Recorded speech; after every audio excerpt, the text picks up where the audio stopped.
சுயம் சேனல் நேயர்களுக்கு உங்கள் சபரிநாதனின் அன்பு வணக்கங்கள். இசையின் பெருமையை பற்றி விளக்கக்கூடிய வகையில் ஓஷோ அவர்கள் சொன்ன ஒரு அற்புதமான கதையை இப்போது பார்ப்போம். ஒரு பாரசீக மன்னன் மாபெரும் இசை ரசிகன். அவனது சபையில் வாசிக்காத மேதைகளே இல்லை எனும் அளவுக்கு அவன் ஒரு ரசிகன்.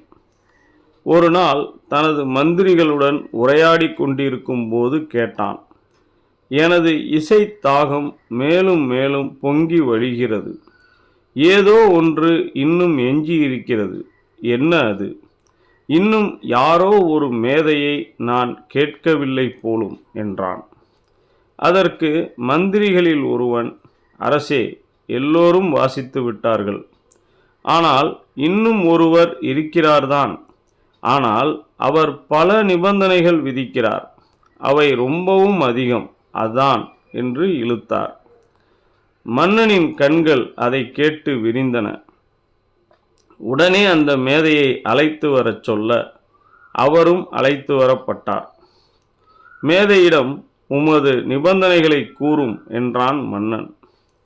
அதற்கு அந்த மேதை, நான் யாழை வாசிக்கும்போது கேட்பவர்கள் உடலின் எந்த பாகத்தையாவது அசைத்தால் அந்த பாகம் அவரது உடலில் இருந்து அகற்றப்பட வேண்டும்.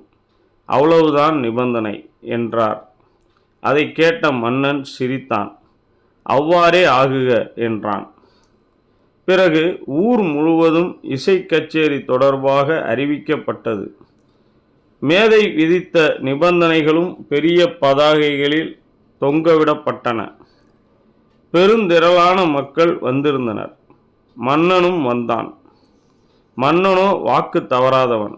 ஆகவே 500 வீரர்களை ஆயுதம் தாங்கியபடி நிற்க வைத்தான். நிகழ்ச்சி முடியும் வரை மக்களை கண்காணித்து பின்னரே தண்டனை நிறைவேற்றப்படும் என்பது ஏற்பாடு. இசை நிகழ்ச்சியும் தொடங்கியது. மேதை யாழை வாசிக்கத் தொடங்கினார். இசை கடவுளே மண்ணில் இறங்கியது போல் யாழை வாசித்தார். அற்புதம் என்றுதான் சொல்ல வேண்டும். பின்னர் நள்ளிரவில் மேதை யாழ் வாசிப்பதை நிறுத்தி, யாராவது உடலை அசைத்தார்களா என்று மன்னரிடம் கேட்டார். மன்னனும் வீரர்களிடம் விசாரித்தான்.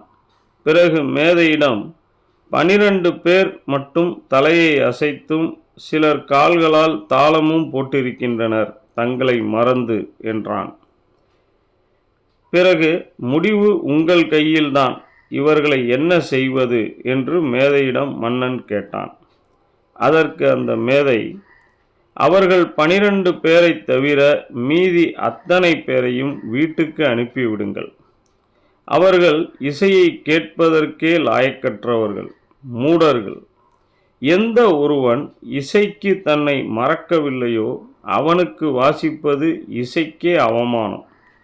உயிரே போய்விடும் எனும்போது கூட இசையில் தங்களை மறந்த இவர்களுக்காக மட்டுமே நான் வாசிப்பேன். இனிதான் எனது உண்மையான இசையை வாசிக்கப் போகிறேன் என்றார்.